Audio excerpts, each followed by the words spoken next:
Welcome. Glad to be here this afternoon, and I really want to welcome all of you. It's a strange feeling for me to be among so many young people. It's true that I taught many years at San Francisco State, but I feel like I'm back teaching Sunday school a little bit or something. And I even got a little Haftorah portion there from Jocelyn's speech.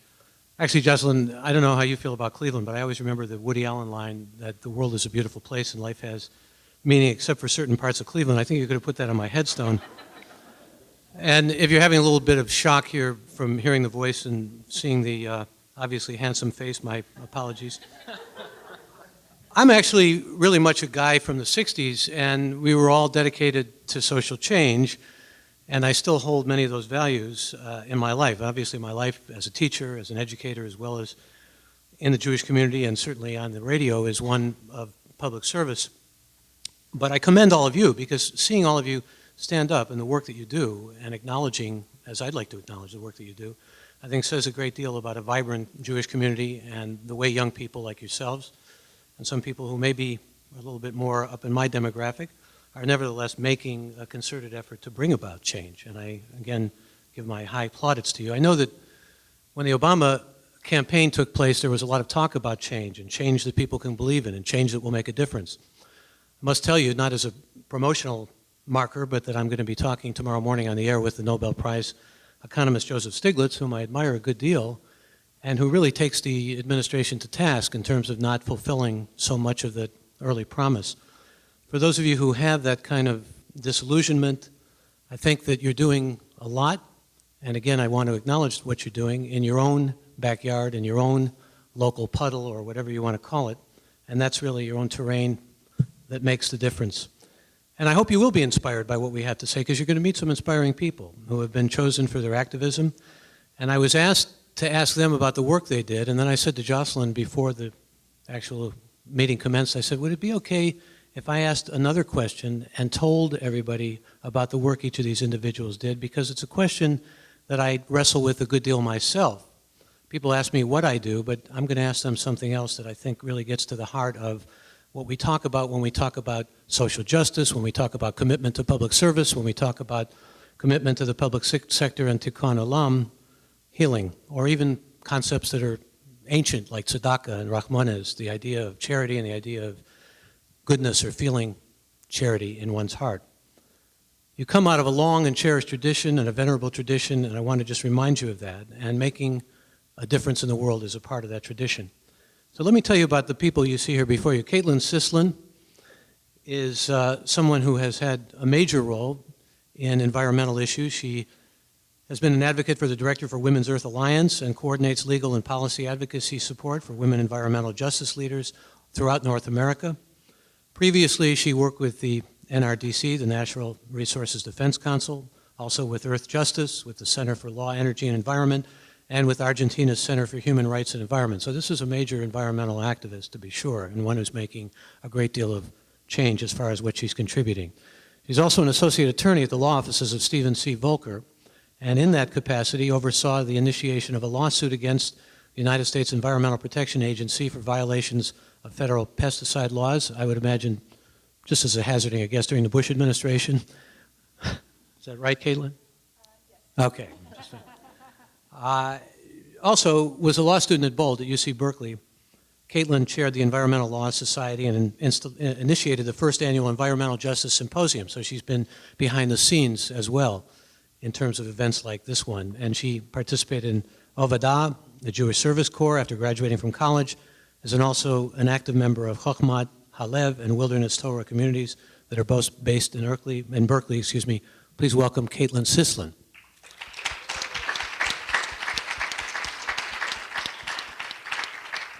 Erin Potts is also with us this morning. In her early 20s, Erin created the Tibetan Freedom Concerts with the Beastie Boys.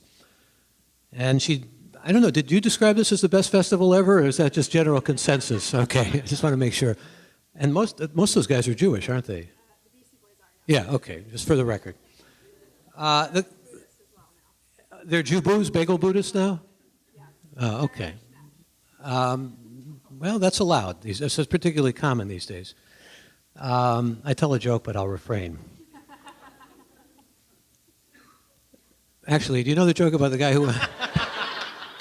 He goes up to the top of the Himalayas and they tell him you can see the guru, but you only can spend a few moments with the guru. And then this older Jewish lady who's part of this hiking group goes in, and again they remind her you have to be nominal with the guru. You can only say 3 words.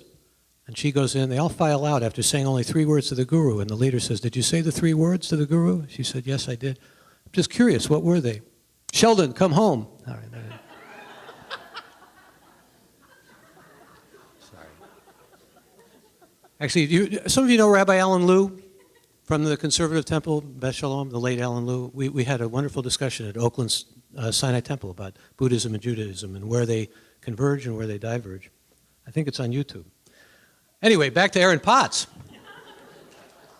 The concerts that Aaron produced actually not only international awareness, which needs to be acknowledged, but mobilized hundreds of popular musicians and raised over $5 million and turned tens of thousands of young people into activists for Tibet. And as many of you know, President Obama just met with the Dalai Lama, caused a great deal of consternation in China, but I'm glad that he did, and I'm sure you are as well. And for nearly 2 decades, Aaron's work with culture markers has melded music and activism into increasingly compelling, creative, and effective engagement strategies. Today, she continues as a resource for hundreds of musicians on activism, philanthropy, and advocacy through www.attower.net. And please welcome Aaron Potts.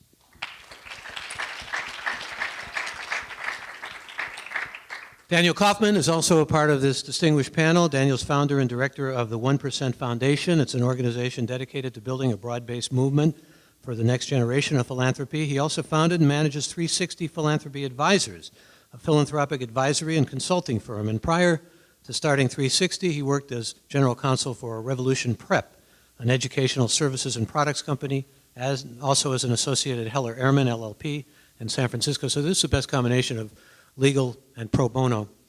And previously, he served as a legislative assistant for the Religious Action Center of Reform Judaism and the Interfaith Alliance, working on issues ranging from campaign finance reform to foreign policy.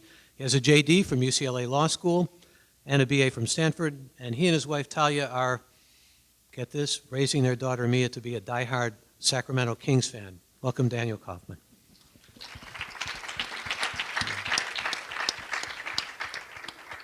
Finally, I want to introduce you to John Gilgoff, LCSW founder and executive director of Brothers on the Rise. And for the past decade, John has designed, delivered, and directed responsible empowerment programs for males. Before becoming a nonprofit administrator, he was active in counseling and conflict resolution and in cross-cultural relations, and he's a licensed social worker, speaks Spanish. He's a DC court-trained mediator, a published writer, and has trained and consulted both nationally and abroad. He's also served on the advisory board of the Young Nonprofit Professional Network and has a Brown Foundation and Progressive Jewish Alliance Fellow, and holds a BA from Tufts and an MSW from Columbia, and is an alum of the AJWS Volunteer Corps in Honduras, where he was in the year 2003. And he's run a couple of marathons and poetry collectives, and you may also catch him, as he likes to put it, anywhere there's music or a rug to be ripped, deep in thought, or a fit of laughter. John Gilgoff. So now you know what these people do, and now you know why they're designated as change makers and why they are seen as inspirers. But I want to find out a question, and I'm going to begin, if I may, Caitlyn, with you, and that is why you do the work you do and why it matters to you. Thank you, Michael, and thank you, American Jewish World Service and Avodah, for this opportunity today.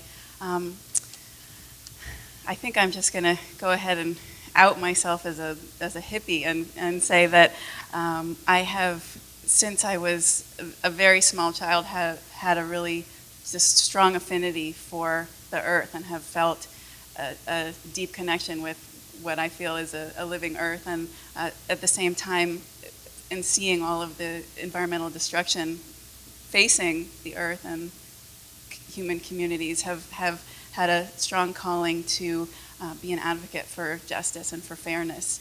And that connection to the beauty of this planet and the possibility of living together in peace and tolerance has moved me all the way. Thank you. Can we just move this along? John, can you answer the same question, if you would? Sure. When people ask me why I do boys and men's work, my first answer is always because I'm a boy.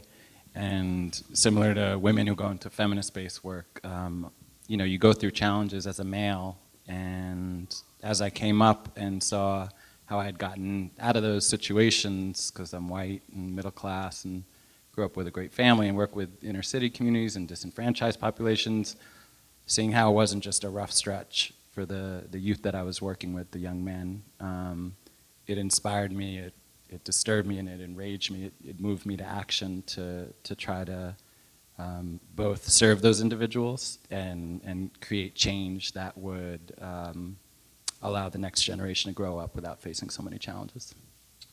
Thank you, John. Daniel, will we go to you next? Sure. So first, I just have to start with, I live in Sacramento now, and I work in San Francisco probably 2 days a week. And so I'm very excited to be on this panel because Forum is often my soundtrack to these long commutes. So it's kind of fun to hear this voice talk to me now. So why do I do what I do? I have found that pretty much every time that I've been the happiest, it's been when I've been in a really vibrant community and when the people around me are excited to be there, engaged with what's going on.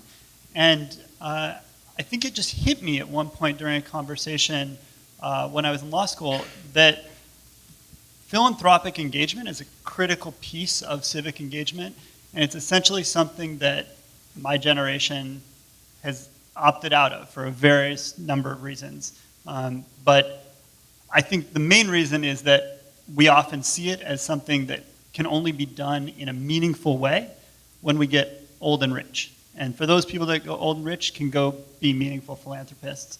And so it was really important for me to try and figure out a way to engage my community, bring them together around a new form of civic engagement.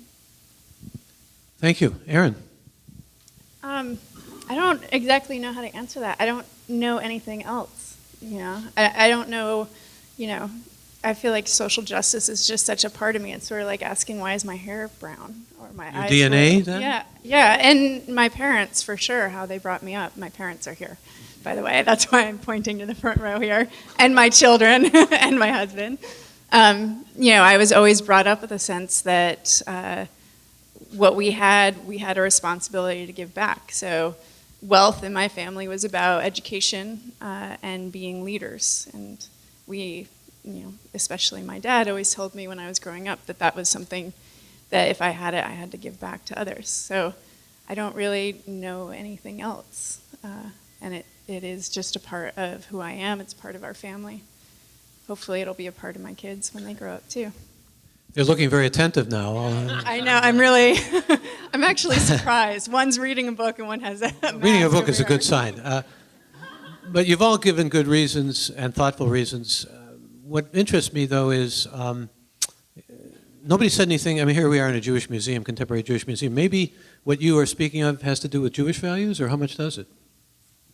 I actually grew up in a very non-Jewish family. I didn't have any real connection to Judaism until the last 5 or 6 years. So I think that there was some elements of Jewish culture, arguing over things at the dinner table, intellectual debates, a real curiosity about the world that could have come from the Jewish side of my family, although the non-Jewish side of my family, my dad also partakes quite vigorously in those kinds of debates.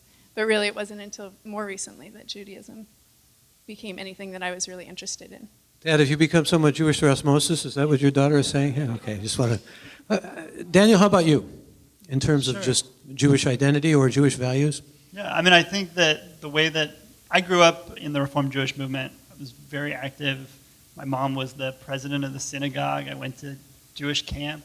And I really loved those experiences. And in fact, a huge number of my closest friends today are still from those experiences.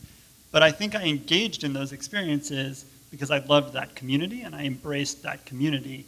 And sort of my Jewish identity, I think, to this day, is still about engaging with a community. And I think I've just translated that into how I view social justice and social action. And Caitlyn? I think that we can see that people of faith are often impelled towards justice and working for justice. And I found that in growing up Jewish and being a part of a reform community and being around young Jewish people who were active and wanting to make change, and becoming a college student and involved in Hillel justice initiatives, that there's some sort of synergy or aggregate effect that happens in a community of people who are striving to be involved and make change that has always been very inspiring and has always been something that I've been glad to tap into and to learn from. John, you want to pick up here? We keep hearing the word community a good deal. You too? Yeah, what I remember most about growing up in a Jewish community was the Yaseh Shalom prayer, and the time when our thoughts and feelings and support go out to those who are sick and recently passed. And even when it wasn't one of my people, I looked around and felt like, well, that was religion to me, community and community support. Other things, my mom was the Soviet twinning coordinator. My dad was in the Brotherhood. He would do like men's talks in the basement. So it seeps in. And as I got older, I think it was, well, I'm not into traditional religion or prayer really, but so what am I? And people would say, well, you're a secular Jew then. And I don't like that title at all. And they would say, oh, well, then you're a cultural Jew. And I'd say, well, I do love bagels, I love klezmer music, but there is something beyond that. And I think as I got older and did programs like American Jewish World Service, that for me allowed me to live within the definition of social justice Jew, and to heal the world is Jewish, that is religion, and same with Progressive Jewish Alliance. So, I'm thankful that these spaces like today are created so I can identify as a Jew. I'm struck by something, well, I'm struck by a lot of what each of you said, but particularly something Erin said. It's just in her, basically part of maybe who she is and her family background. What strikes me about that is I did one of these type of events. It was called a basic training event that Craig Newmark of Craigslist put on with Ariana Huffington. It was all about change and transformation and social change. And once you got past people feeling passionate about the specific causes and the pleasure that they got out of it and the service that they felt they were giving, they all seemed to feel like they were serving a higher kind of purpose. And I wonder if, without getting a little too woo-woo here, we could talk about what that might be for each of you, because each of you talks with a good deal of sincerity about how important this work is. Caitlyn, can you talk about that? I love woo-woo. Let's do it. In all seriousness, though, the work that I do in legal and policy advocacy, and in a broader sense, it's effective storytelling in collaboration with women environmental leaders, comes from a profound place of calling and heartfelt desire to see a world that is in balance, and where human beings can learn to tolerate one another's differences and acknowledge the abundance that's here, and the possibility for the flourishing of life instead of the destruction of it. So I feel so moved to be a part of bringing that in, if it's possible. Does that, people are talking about giving back, but does that also serve to take you beyond yourself in ways that are unselfish, in ways that feel like you're giving to something higher, more involved? Absolutely, and I think it really is about community. I think it's about being in a circle and acknowledging that each of us has a role, and that together we create something that's greater than our individual lives. John, can we go to you on this? Yeah, the circle. So, to me, a higher purpose, I was in a Latino men's circle. I don't know, there's a Jew boo for Jew. I don't know what that makes me, that I am into Latino culture, but it was right after the time of my father passing, and sort of receiving the support of men in a circle, and hearing their struggles. I mean, in 25, 30 men, there was like at least 2 or 3 other people who just recently lost a parent. And so I think, to me, the higher purpose is being in circles of people and not just Jews, and preferably not just Jews who have struggled in their lives and now for thousands of years.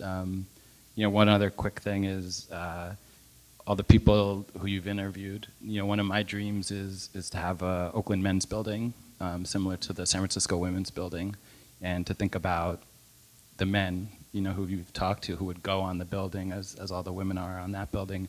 And to me, that's the higher purpose, to be a part of that legacy of struggle. Erin, if you would. Yeah, I mean, I definitely feel, I don't know how to put words to any of this, but I feel connected. I mean, I have a prayer I say every morning about trying to remember, trying to dedicate everything that I do that day and forever to the good of other people and to a higher good. And I don't know what that is. That's sort of what I say. And I feel connected to it. I feel connected to it when I'm doing this work. But I don't know how to describe it. You've just done a pretty good job, actually. Yeah. Daniel? Yeah, I mean, I'll say it. I think the word that hasn't come up here at all is God. And I definitely find sort of a spiritual identity. I find God in community, bringing people together. And so what I do, I guess it's both an internal and external drive. The external just being that I think this is what the world needs. But the internal, I think, is a very selfish thing of just me wanting to be part of a larger community where I get some meaning out of everything I do. I worked as a corporate litigator for a couple of years, and for those people who are corporate litigators and love it, that's great. But I had a very hard time waking up in the morning and saying, I am so excited to do what I'm going to go do. And so every morning I wake up and I have that feeling. You're a lucky man, fortunate man. Let me follow that up, though, with another question, because doing the kind of activist work that all of you do takes a great deal of dedication. It takes putting your shoulders to the wheel. Sometimes it can be terribly frustrating. And let's talk about that. I mean, and Daniel, let me begin with you. I mean, there certainly are times when you feel, am I really making the kind of impact or change that I would like to be making, and maybe even want to throw your hands up, aren't there? Oh, definitely. I think at times it can be intensely frustrating because it's often a struggle between sort of big ideas and dreams on one side and the other, the practical reality of time and resources. And it's always lagging behind the big ideas and dreams. And that's a very hard thing to struggle with. But it also makes all of the accomplishments and steps along the way that much more rewarding, because I think, okay, I basically bootstrapped this and I've changed this individual's perception of their world, or I've moved a certain amount of money to an organization that desperately needed it and they're doing really good work. And I think all of those things make the frustration worth it. The rewards, in other words, really overshadow the frustrations and keep you going. Yeah, if people who know me really well in this room could remind me of that when I get really frustrated, I'd really appreciate it. Erin, can you pick up on that in terms of your own experiences? Yeah, well, change takes a long, long time, and it's incredibly frustrating and incredibly rewarding all at the same time. I think maybe sometimes more frustrating. It's sort of like raising kids. 90% of the time, it's the hardest thing I've ever done, and the 10% of the time makes that 90% of the time worth it. The 10% of the time when it's just wonderful and great. I think it's a lot like that. I also, my biggest challenge perhaps is the activism that I want to do isn't carrying the weight of the world on your shoulder type activism. The reason why I work with musicians is because I think that there is an immense amount of cultural change that needs to happen. And when we're working with musicians, it's also fun. So I want to do a kind of activism that's also about changing the world, but not carrying the weight of the world on your shoulder, not that downtrodden, we're never going to get there, but we're going to keep banging our head against the wall anyway sort of activism. I want to enjoy life as we're trying to make it better for ourselves and other people. And that's perhaps one of my biggest personal challenges, because I say that, and sort of like you were just asking your friends to remind you of this. There are, months and months that go by when I feel like I haven't had fun. A friend of mine challenged me over the holidays to have a little bit of fun before I did anything else in the morning. And I realized after 3 days of trying to do it that I didn't know what fun meant anymore. And it took me a while to sort of get into a practice of trying to think about what does that mean and how do I do it. And this is such an important part of my theory of change and how we make change and why we should be making change. Maybe you need to have fun to make change sometimes. Right? Completely. Would be a fair assessment. Talk a little bit, if you would, because you mentioned cultural change. What do you mean by cultural change? Culture is how we think about who we are, how we form community, how we find meaning in our world. And so I think that when we're talking about red states versus blue states and healthcare reform versus, I don't know what the other option is actually. Maybe I tipped my hat there as to what I think about that issue. But those are our campaigns, those are immediate things. I want to affect how people think about themselves and their communities in a long term. Cultural change is 20 years out from now. It's how people think about themselves. And that changes how they vote, it changes how they consume, what products they buy or don't buy. The person that introduced everything was talking about, buying fair trade products. I think that when we start working at a cultural level, it's a slower path, but it will eventually get us to people changing of people's behaviors as well as their identity and how they form their meaning in community. Thank you. And Caitlyn, what do you do when you're up against the impediments and the frustrations and the things that don't bring the kind of change as quickly as you'd like to see it? Sure. Well, I often find myself confronting those challenges in a sort of twofold way. The women who I work with, who are involved with Women's Earth Alliance, who Women's Earth Alliance supports, are facing incredible odds in their communities dealing with environmental threats, and often have a whole array of historical and political forces aligned against their campaigns for environmental health and justice. And in working to coordinate support for these incredible women leaders, I see both the challenges that they face as well as, well, what can I do? How can my one contribution possibly make any impact in these entrenched forces? And I've struggled with that question quite a bit, and what I find and what I dedicate myself to every day is actually around storytelling. And I have a mentor who does really groundbreaking work around the precautionary principle, and I see her telling the story of what legal and regulatory systems would look like if there was an accounting for harms before rules were made. And it's really against a lot of odds that she does that as well because of how our system is structured. But she nonetheless is relentless and passionate in her telling of that story. And I draw so much inspiration from that, and I see this, my work as sort of being a bard for another way in terms of the work that I do. So I think you've answered the next question I was going to ask, which is who inspires you the most? Is she one of those, indeed, who inspires you the most? Yes, she really is. And I think that mentorship and intergenerational relationships are so important in this work. I think it's vital as activists to have people who have been before us and people who are coming ahead of us in terms of elders and young people, because I draw so much crucial inspiration from the elders in my life, and in terms of just how to do it, and also sort of bigger picture inspiration. John, you want to pick up on just first the frustrations, if you would. I mean, how do you get past them?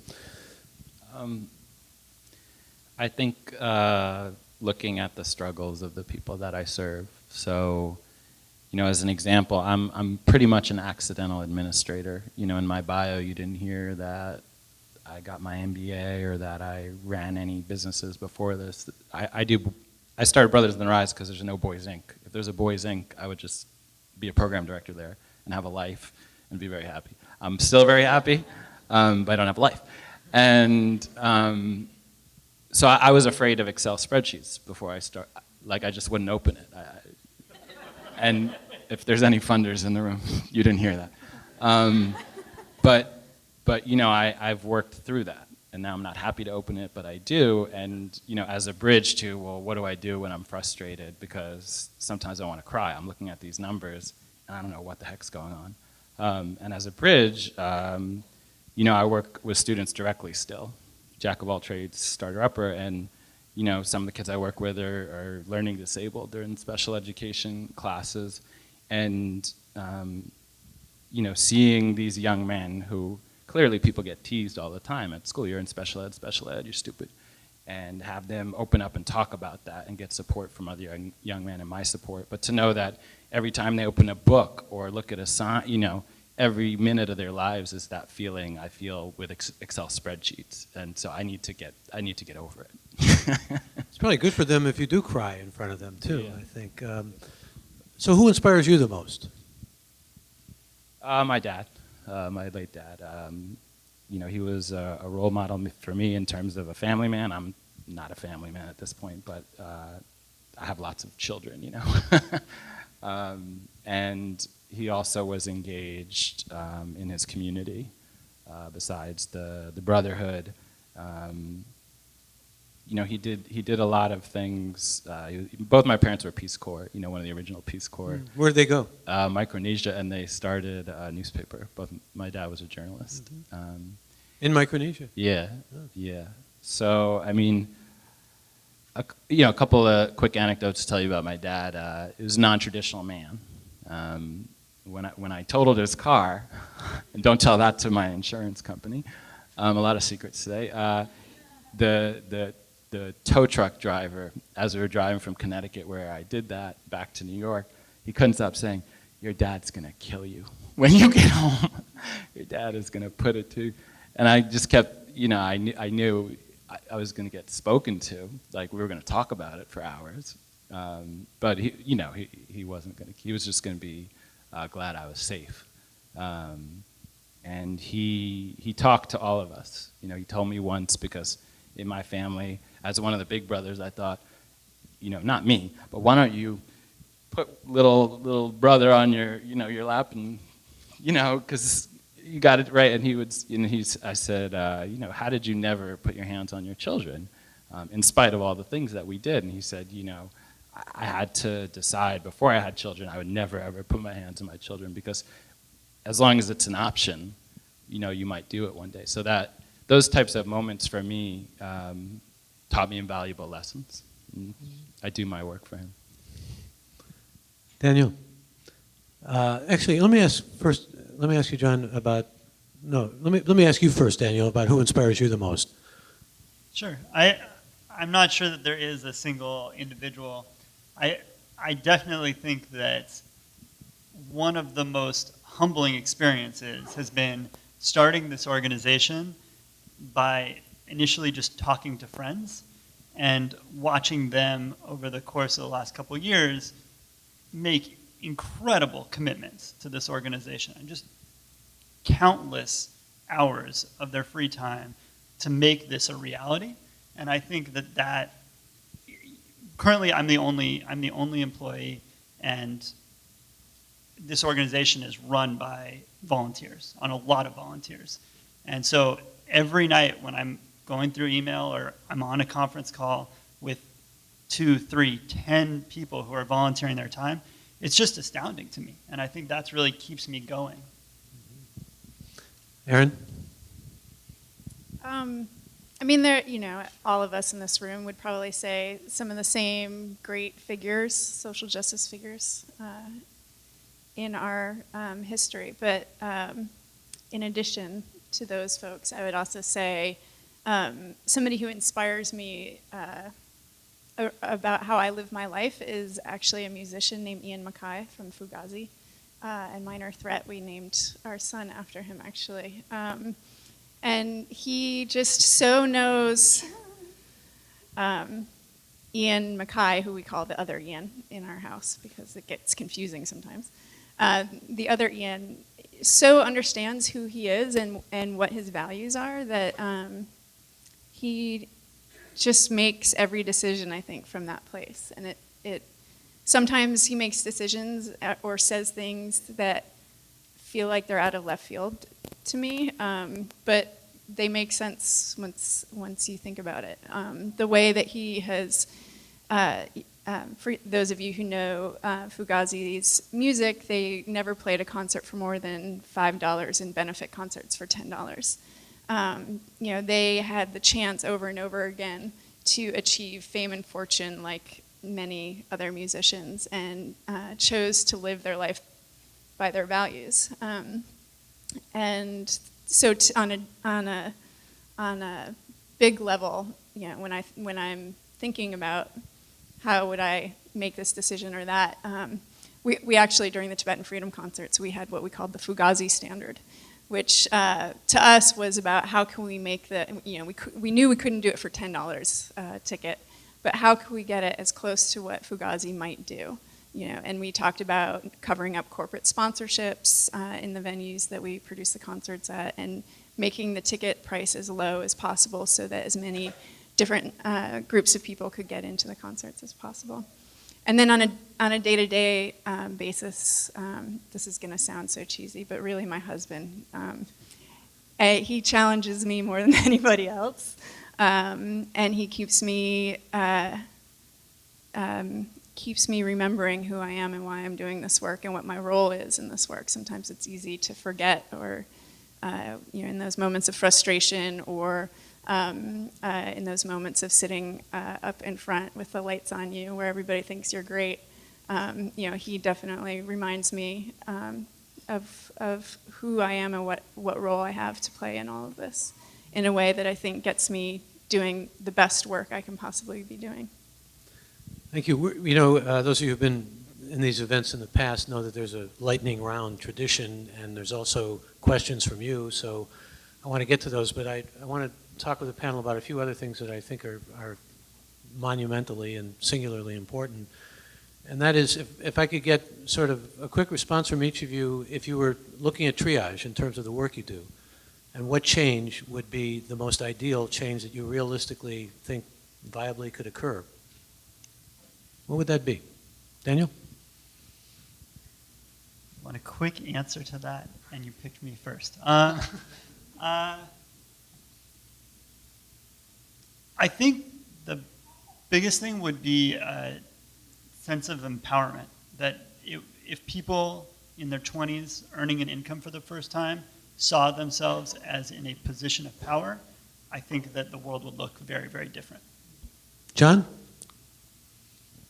I would say that the boys that I work with are born into, safe environments and go to great schools, and grow up in communities where there's jobs.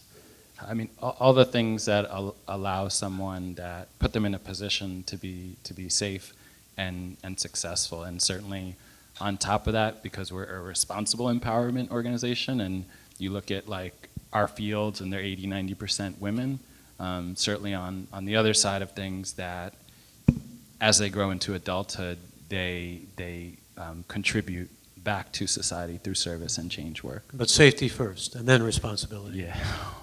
Aaron? I guess I would love to see more work on the cultural side, as I was explaining before. Just the How about an independent Tibet? Well, that would be. Yeah, I've always said that I have one more concert in me, and that's when it's the Tibet is Freed concert that we'll do in celebration of. So that would. From your lips to God's ears, there's Yes. an old Yiddish proverb. So. But more of a sense of cultural change, as you were describing culture before. Yeah, I mean I think that's what has a lot of what has sustained the Tibet movement over these many, many years of exile and diaspora and fighting to get their country back. I think it's a lot of what the kind of work that can heal, I guess, our nation and the differences. I don't think we'll ever be a unified, one view, everybody agrees, Washington works perfectly sort of nation, but these are the sorts of things that I think can the cultural understanding and the cultural organizing, if you will. As long as there's a Tea Party movement, I think you're out of luck, for now at least. But can I go to you on this, Caitlyn, too? I want to see Indigenous peoples have a meaningful place at the table in climate change discussions and decision making. Very good. Could I get each of you to tell a story from your experience as activists and as agents of change and as people very much trying to be catalysts of change that represents that kind of change or that you think might be inspiring for people to hear here? Can we begin with you, Caitlyn? Sure. A story, an inspiring story about change. A narrative, yeah. On the end of this past week, I was in Flagstaff, Arizona, in meetings with the young leaders of the Navajo Green Economy Coalition. And the Navajo Nation has historically been very tied to the coal industry as its primary source of income. And as a result, there has been a destruction of the land and a concomitant impact on the health of the people. And at the same time, it has been really the opposite of a sustainable economic development engine. And over the years, there's been a cadre of activists, a lot of young people who have stepped forward to say no to coal, and they've done this work really effectively. And now they're moving into saying yes to alternate energy and an economy built on the abundant alternate forms of energy, such as wind and solar, that are available in the desert lands of the Navajo Nation. And because of their efforts, last summer, the Navajo Nation Council passed an unprecedented act establishing a Green Economy Commission and fund that's going to really spark this kind of development in the Navajo Nation. And I think this is really a model of the kind of grassroots regional sustainability work that we all want to be seeing and promoting in this country and around the world. And Women's Earth Alliance and the advocacy network that I run are proud to be in collaboration around coordinating legal and policy and now business advocacy support for this movement. Thank you for that. Erin? The only story that comes to mind is that is sort of how I got into this work, this particular work of working with musicians, which was that when I was 13 years old, my favorite band was playing the Amnesty International concerts, the Human Rights Now tour. And, hearing all about human rights through that concert and their performance, I started an Amnesty chapter the next day, and about 3 years later, we were working on a case of Tibetan nuns. And that was my entry into the work with Tibetans. I ended up convincing my high school teacher to take us to Nepal on a field trip for a month and live with a Tibetan refugee camp in which he had trekked through and lived for a while. And then ended up going back to study as a junior in college, typical junior year abroad. And that's when I met one of the Beastie Boys. So it was this weird full circle of a musician sort of gave me a pathway into this work, and then it was through musicians that I've been able to do the most of this work. And I guess at some point my favorite band at the time was U2. So I apparently told my mom when I was quite young that at some point I was going to do a concert for Tibet, and U2 was going to play at it. And I was able to do that. They played our second out of the 4 concerts that we did. And I didn't live every day of my life thinking I'm going to do this, I'm going to do this. I'm going to work with musicians. It just sort of happened. So you're going to tell us what Bono was really like? Or, You know what? I never got to meet him. He played my concert, and they flew in a helicopter, and they flew out on a boat or something. I don't know. It was like in and out, and they were gone.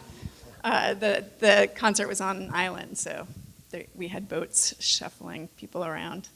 So yeah, I still to this day have not met Bono, but that's okay. but I we're don't his feel like I need you to. were his impresario, you can say. Yes. Sort of. Yes. Yeah. Daniel? Sure, just as a little background, one of the programs that the 1% Foundation runs is a large giving circle where we ask people earning an income for a first time to make a commitment to give at least 1% of their income annually to philanthropic causes, and then part of that goes through the foundation. And we engage those people in a participatory grant-making process. So they get to nominate organizations, they learn how to effectively research these organizations and assess them, and then they collectively decide on an organization to give a much larger grant to than they would otherwise be able to. And when we were just starting out, the way we set up our donations for these people who've made the 1% commitment, so they give on a monthly recurring basis. And I remember at the end of the first year, I got a call from someone who I didn't know was a friend of a friend who had joined the foundation and said, hey, I'm doing my taxes and I'm looking at how much I gave over the last year, and it's 5 times more than I gave last year, and I just think it's amazing that I didn't even realize what I was doing. So I just wanted to tell you that. It was like, great response. This is like exactly what I want to see happen. And then this year, she nominated an organization to receive a grant, and that organization was eventually selected, which is rare when you're only giving one grant out every quarter. And we called her to tell her, congratulations, we're going to give the grant to this organization. And she started crying. And it was just sort of one of those moments where you realize I'm so deep into the details of what I do on a day-to-day basis, but I've fundamentally changed how this woman views her place in the world, how she views her interactions with established organizations and the power structure that she operates in. And it just was, it was cool. That's the best way to describe it. It was really, really neat. And so that's kind of like one of those inspirational stories that keeps me going. John, what about you? Your turn here. Okay. So I'll take the opportunity to say something. Preparing for this was like, if I say one thing, I need to say this. So this is what I need to say. I was in an audience once when Paul Kivel, I don't know if he's here, he's a men's work kind of expert, a mentor of mine and an activist, and he gave a presentation on economic justice. And one of the things I took out of the presentation was a challenge as mostly a service provider. I don't consider myself an activist as such. And what I took from the presentation was, as a service provider, I need to be grounded in social justice, even if I'm not involved in more of the organizing, protesting, social change, systemic issues. And also that the work I do needs to challenge oppressive systems, and of course never maintain a status quo that isn't helpful to the clients that I serve. So along those lines, how do I try to do that? The story is of some middle school boys that I work with years ago who were involved in some inappropriate behavior with females, and I was told by the principal, you need to work with these kids. Because you're a boys program, you need to work with these kids, and I was excited to work with them. In Brothers in the Rise, we have this thing, which is basic youth development of safety, support, skills, and success. I needed to create safety in that room for them to talk about what was going on and the situation that had occurred, and not just be typical poorly socialized, guy who's not going to man up to that, to be accountable to that, to what they did. And with that safety came the support from each other eventually, first from me and then from each other about, okay, what do we do and how do we move forward positively? And some of that is skill building, like what do you do in a situation, how do you treat females respectfully? What do you do in a situation where disrespect is being given to females within that situation? But the other skills we do in Brothers in Their Eyes is leadership skills. And so they had to pick a project to work on and applied for a Youth Uprising, amazing Oakland organization, Youth Grants for Youth Action award, and they got it. And what they used the money for was to plan out a screening of a great video. If you're a youth worker in the room, write it down if you haven't heard of it, Hip Hop Beyond Beats and Rhymes, which deconstructs hip hop music from a very affirming place around hip hop music, but says, we have concern about the messages around masculinity, violence, sexism, and homophobia. And these boys... You send copies of that to Eminem and some of the gangster rappers, I would hope, maybe? Yeah, there's stuff out there, and the guy who made the film is an African American, and the first line of the movie is a close-up of him going, "I love hip-hop music." And it goes from there, though. And so these boys also loved hip-hop music. I love hip-hop music. But we screened the video. They made up, a whole set of dialogue questions. Students, teachers, administrators came together, and I have a picture of one of the boys, Lamar, with his script in his hand and calling on a teacher to give his input on the issue. But these boys publicly came out, and that's what I was so impressed by for them, because it's not always easy as a young man to come out and say, I'm against violence, or just being ready to fight when a conflict situation comes up. I'm against disrespect for females. And this, of course, the final frontier and the most challenging for them to publicly say, and I'm against homophobia. That's a real triumph story. Thank you for that, and inspiring all these stories. We are going to allot about 15 minutes for Q&A from you, but Jocelyn informed me before we began that there is apparently this lightning round tradition with the participants who are change makers. So we'll do this, and this is kind of like, this is a real challenge in many ways. Not that I hope it hasn't been challenging for you to think on your feet up here for the time we've had, but I need quick one-word answers. So it's almost like free association. It's almost like the kind of thing they used to do in psychiatrist's office. But okay, so we'll begin down at the end with you, Daniel. Marshmallows. Pardon? I said marshmallows. Marshmallows. Sorry, I'm sorry, go ahead. I'm sorry, I didn't hear the word.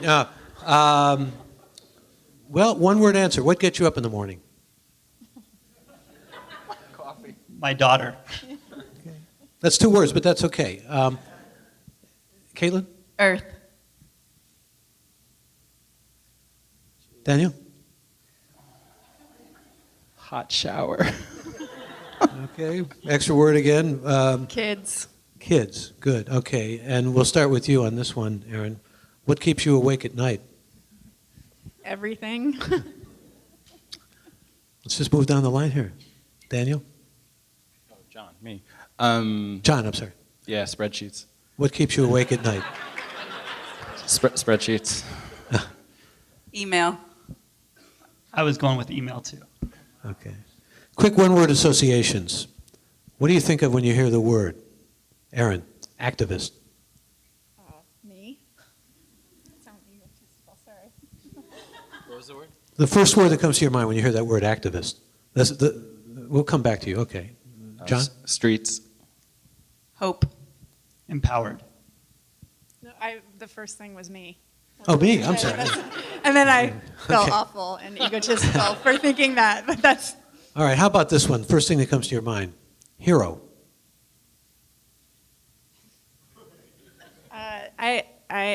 The first thing that came to mind was Obama. Okay, good. You don't have to filter these things. That's the fun of them. Yeah. Dad. Father. Unsung. My mom. Good. First thing that comes to your mind, Daniel, luxury. Vacation. Sleep in. Music. I don't know. I don't know what that word means. You don't know. You didn't. You had a hard enough time finding out what fun meant, Yeah. but now we're on a luxury. Okay, Yeah. I'll tip my hat here. Bloomingdale's. Okay, good. That's good. That's good. That's the first thing that comes to your mind. You may be coming out in that. Two more. Now, the first thing that comes to your mind when you hear the word necessity. Necessity. Healthcare. Friendship. Community. Funding. And we're down to the last word here. Be careful with this one. Obsession. Daniel? Sacramento Kings. What else? Yeah. Caitlyn? Dance. Email. And College basketball. all right. We had a ventriloquist there for the moment. Now we go to the audience now, and questions from you are welcome, or comments, brief. That's the only requisite here, but we have microphones and we will come to you. So just raise your hand and don't be inhibited or shy. Some of you shared stories of like noticeable change that inspired you, and hopefully will inspire us. But I was wondering, you talked, Michael asked about frustrations. And so I know that sometimes the change that you're making is so tiny and incremental, and maybe people wouldn't point to that and say, oh, wow, you affected change today or this week. And I just wondered if some of you or all of you could share with us some of the really small ways in which you measure change, but you still feel really good about in your work. Whoever wants to step up here, just raise your hand. We'll do it that way. Daniel, go ahead. I measure change by every single person that starts donating through this program. So, we have someone who starts giving $5 a month. That's a big deal for us. Anybody else want to field it? Caitlyn? Sure. Yeah, I think it's a really kind of existential dilemma around, well, I'm only going to be satisfied if X, Y, or Z major thing occurs. And, I think in this work, I feel like I have to just give myself over to the small victories as what I focus on and get inspired around. And every time an alliance is made, every time a resource gets plugged into an opportunity, every time someone sends me an email, about some way that they're inspired to get involved, it's great. It makes my day. Guess we're going down the line here, John. Go ahead. There was a student this week who, he already knew the connection between when he's mad at his mom for yelling at him the night before or that morning, that he was going to take it out on all his teachers. Like, he knew that. A lot of kids know that. They just somehow don't know how to stop it. They're children. And then the next connection we help to make is, like in a lot of people, like in dating relationships, you don't want to start off the day with an argument. It was the same way a kid with his mother, So just helping him see how, like, if he could talk to his mom, and I'll help him if he needs it, to just talk about, well, sure, let's argue right after school, maybe before dinner, but let's have an argue-free zone. If she understood that it was messing up his academics and behavior at school, which would then make her yell at him more that evening, and a vicious cycle. But just helping, a 12-year-old kid make that connection, and then feel empowered to do something about it is just a little thing. But I remember it, it keeps me going.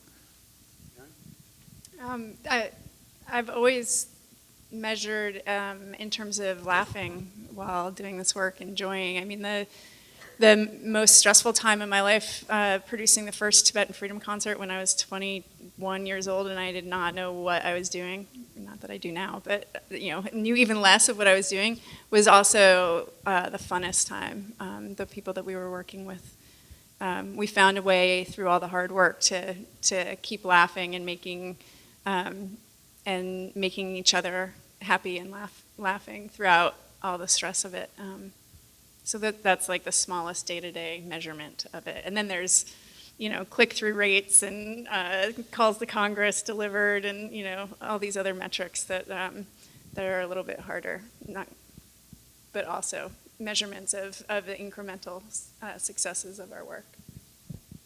Thank you all. We'll go again to the audience here, and just raise your hand, and we'll try to find you with a microphone. Hi. Yeah, hi. Stand up. Okay. My shirt's tucked in, let's see. Okay, so I had the opportunity yesterday to hear Julia Butterfly speak. And for those of you who don't know, she spent years up in a tree working to protect a piece of earth. And she came down and she was an instant celebrity, and there was a lot that was demanded of her. And one thing that she said was that if she had had any idea of what was going to be asked of her, that she would have run really quickly the other way, and she would have never gone up in that tree to begin with. And I doubt that she actually means that, but she said it. And I'm curious for the four of you, what has the journey been like for you in basically strengthening yourself and educating yourself and grounding yourself to be the leader that you're increasingly being asked to be as your work unfolds? Yeah, what's it like for you to be rising to the occasion that you're creating? Well, like I was saying before, I don't really know what the other option of not doing this work is, so it's hard to describe. I mean, it's hard work. It's definitely, I find it increasingly hard now that I have a family too. It's not just I can make a decision and go off and do it. But I mean, I probably, you know, not that I sat in a tree for a year, but similarly, just thinking about the hard work of my career, I probably would do it knowing now how hard it's been. I would make the same decisions early in my life to have done this work and given up certain, you know, I see my friends who are working those corporate jobs, making a lot more money, and able to go on vacations and, you know, shop at Bloomingdale's all the time. Things that maybe I want to do, maybe I don't, you know, and some of those things are hard. But I would make this decision over and over and over again to do the decision to do this work. For me, it opens me up to other people's leadership. Because I need to interview staff, or I hang out with friends now and we talk about leadership, which wouldn't have happened before. And so, two quick anecdotes. One, a guy I'm interviewing tells me when he was first an instructional aide in the school system, and his principal, who everyone had warned him, you know, was going to chew you out and just, you know, be ready. And he's like, oh, whatever.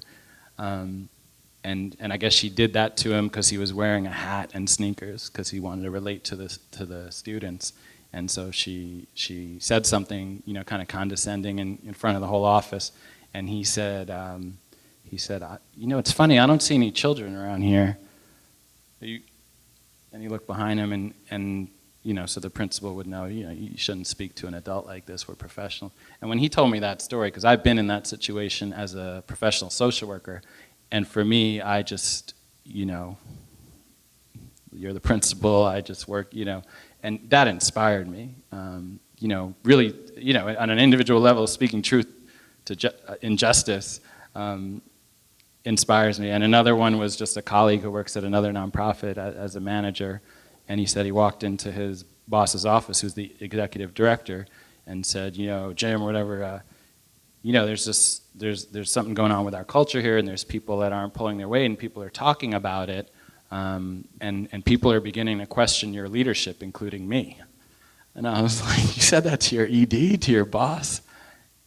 I'm inspired, you know, I mean, and I'm just happy that now I'm having those conversations so I could learn from other people, because I have a long way to go. I feel like I do the work that I do more than for its own sake, for the sake of life, let's say, and for the sake of everyone having the opportunity to live peacefully in community and in flourishing. And so I draw my strength and my grounding from my community, from my family of friends, and from my time with the earth, and from, you know, my time in sort of spiritual practice, and just all of the things that bring me joy and have me feel alive, because, you know, sort of cultural elements, because otherwise there's no point to any of it. So I place a premium on being alive. For me, I think the creation and the development of the 1% Foundation has been totally organic. We never set out to build the infrastructure for the next generation philanthropy movement. It was just something that has sort of come about as that there's an opportunity here, and that I really believe in its mission. I really enjoy chasing it. I always feel like I'm behind our work, but I love that chase. And so I think that's why I'm sort of okay with constantly feeling like I'm drowning. But I think, I guess that's my piece of advice. If you ever want to start an organization or if you're an entrepreneur, you have to be okay with just being totally overwhelmed all the time. And I enjoy it.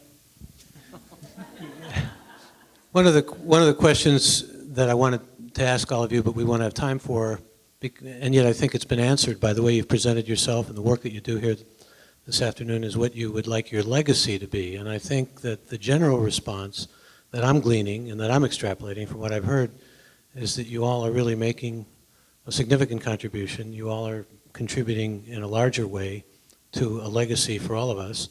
And I thank you for that, and thank you for the work that you've done. And thank you all again for being such a splendid audience. I hope you've enjoyed it, and I hope above all you've been inspired here. Thank you again.